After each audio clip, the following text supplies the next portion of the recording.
बिस्मिल्लाहिर्रहमानिर्रहीम। अस्सलाम वालेकुम। आप देख रहे हैं ताज 92 न्यूज और मैं हूं आपकी होस्ट नाइला भट्टी। नजर डालते हैं आज की हेडलाइंस पर। खबर शामिल करेंगे टंडोलाहियार से।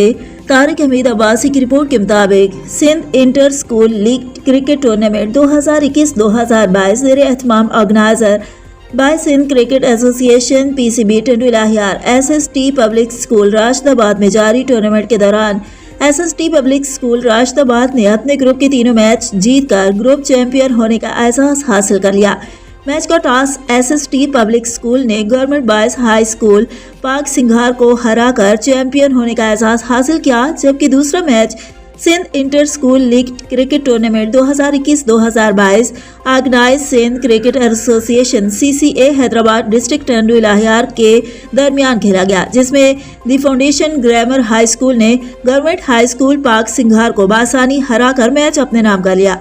मैच की खास बात फाउंडेशन ग्रामर के कप्तान अली की शानदार ऑलराउंड परफॉर्मेंस थी। अली ने उम्दा बैटिंग करते हुए 48 रन की इनिंग खेली और अली की तबाहकुन बॉलिंग करते हुए सिर्फ 6 रन देकर 6 विकेटें हासिल की और मैच के बेहतरीन खिलाड़ी करार पाए।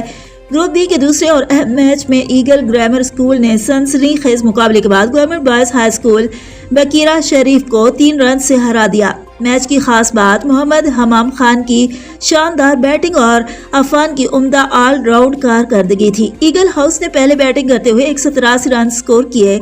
हमाम खान ने 60 और अफान ने 40 रन बनाए।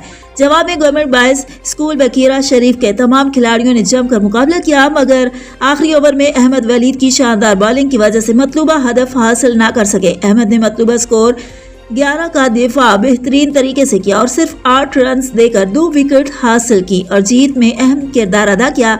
मैच का बेहतरीन खिलाड़ी मोहम्मद हमाम करार पाए।